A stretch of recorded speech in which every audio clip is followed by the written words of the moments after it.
and welcome back to another episode of Wray's Garage 2020 edition. Today we will be doing a brake flush and rotor thickness check on the new V8 that has joined the family here this year. So with the exception of everything I've forgotten, here are the tools I think I need to do the job. Now, I'm using a digital caliper when it comes to the rotor thickness. I'll show you the trick to do that. That might not be what you do on every brake flush routinely, but since the car is new to me, I'm trying to get a sense of where the rotors are. I have brake fluid, probably way more than I need, but I know that the brake fluid in there is pretty old and dark. So I'll probably put 3 into the bleeder here. If you don't have a bleeder, get a partner to push that pedal for you. And funnel, some kind of basting tool. Rubber gloves are always handy. This stuff is corrosive. It will definitely be a good paint remover, so try and cover up your goodies there. And then something to catch the fluid in. So these particular units, they attach to the caliper here, collect in here. Can never go too far wrong if you've got this handy, especially when you're working with fluids. So let's get cracking. Almost forgot, you're gonna need this to open up the brake valves.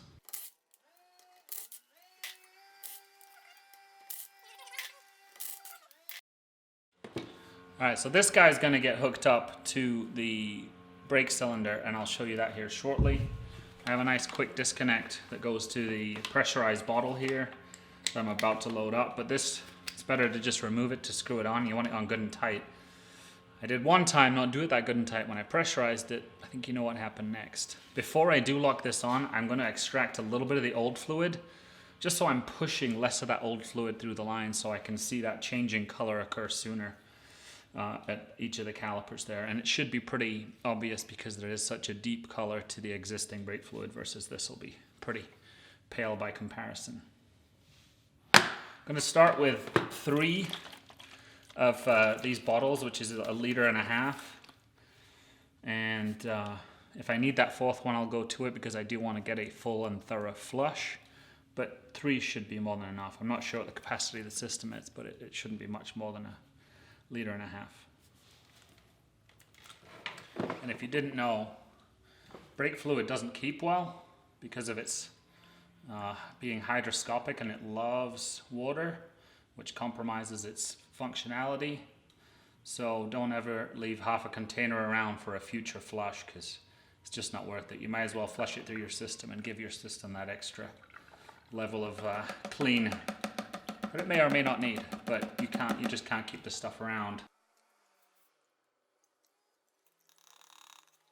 So what I'm going to do now is I'm just going to go and extract some of the old fluid, top up the brake system with new fluid that I'll be pushing through, and then I'll put that last one in here.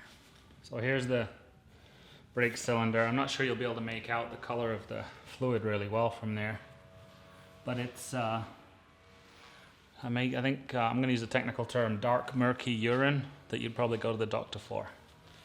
So I'm going to pull that out as carefully as I can without going too low that I start drawing air into the system.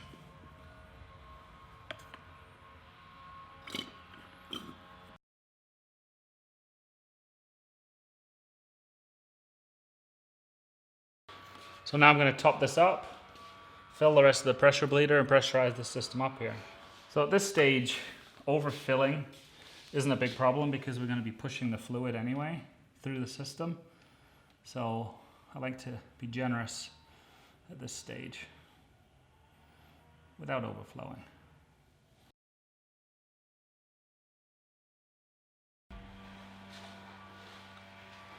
So we're going to put on the cap from the bleeder nice and snug. So there's no chance of a leak or little chance. Put on the quick disconnect. Nice click there. And then I'm going to pressurize the system over here, and we'll start to see the liquid flow. And then we're going to go to between 15 and 20 psi, wherever my arm gets tired in the middle there.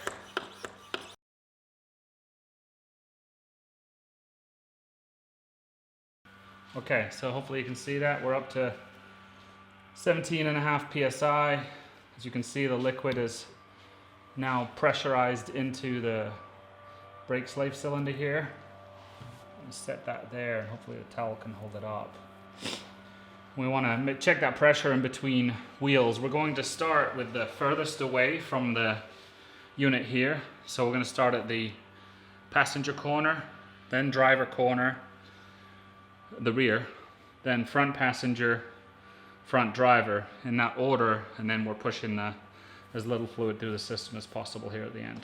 Okay, so to measure the thickness of the rotor here, you can see the minimum thickness. If you just circle or rotate your rotor until you see an etching, it'll say min thickness 30 millimeters. Because there's a lip here, if I just take the calipers over the top, I'm not going to get the reading to the plate, I'll just get the reading to the lip that I already know isn't good. So what I want is the true rotor thickness. So I throw 2 pennies on there, take this digital caliper, push up on the edge. 33.52 will hold those pennies in. So 33.52 minus the thickness of the 2 pennies. Which was 2.78. At 2.78 in this case leaves us 30.74. So we're 0.74 millimeters of life left in these rotors. So we're good on these rotors for now. The other side was a little skinnier. They were about half a millimeter. So there's a little bit of life left in those, but that's how we check that. Alright, so I've made it to the front driver's corner, and I've learned a couple of things along the way that I wanted to share with you. One, instead of a pick to remove these dust caps, I like a screwdriver, then you don't wind up shredding them, which is what I did with one of them. On these front sides, there's 2 pieces to it on this inboard section, and if you wanted to turn your wheel, you would have better access, but you don't need to. There's another cable here that's feeding, it looks like, the brake pad sensor or brake wear sensor. So you need to move that out of the way to get access to this back valve here. So the other thing I learned is the flare wrench is great for tightening and untightening, but because it's so thick, I can't have this bottle on here connected fully at the same time. So I got a skinnier flathead, so once it's broken loose, I'm not going to strip this bolt or this nut, then I can maneuver it more and get the valves more open to get more fluid running. I did just check up top for pressure, and the pressure was low. I noticed also that I needed to add that 4th half liter of brake fluid, so definitely consider 4 bottles. Unless you're going to be stingier in how much you let out than I am. So like I said, I'm going to snap it with the flare without letting any fluid out, then put the catcher on, and then bring my flat one in to open more fully.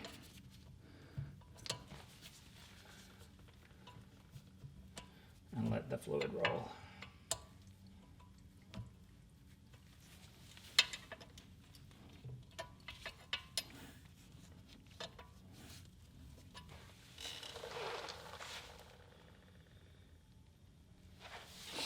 In the last side, you can see it's much lighter now. It probably won't show great in video, but the fluid's much lighter. I'll put up the 3 stages here being initial, middle bottle, and then the fresh fluid, so you can see side by side the different coloration.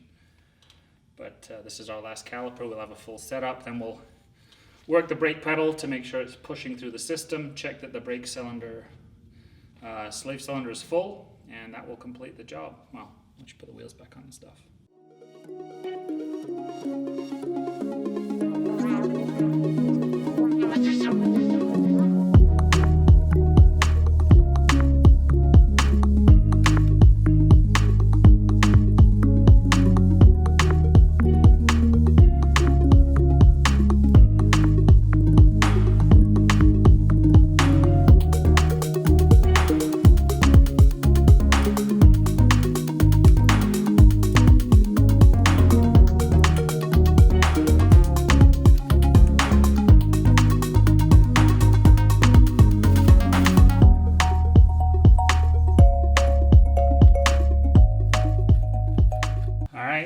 coming out looks pretty clean. Let's tighten this up.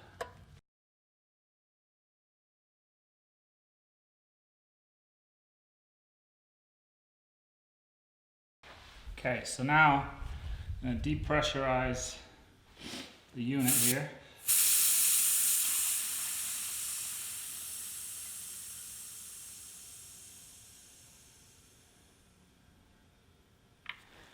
Take off, quick disconnect,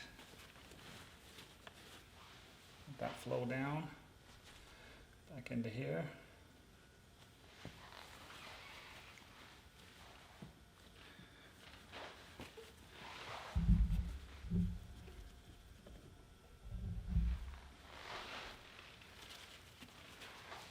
It's above the minimum line, but not quite to the max. It's at the seam where the two pieces of the plastic unit come together. I know you can't see that, but that's where the level is. So what I'm going to do is I'm going to pull the clean fluid that's left in here, top this up, tighten this down, and go and pump that brake pedal.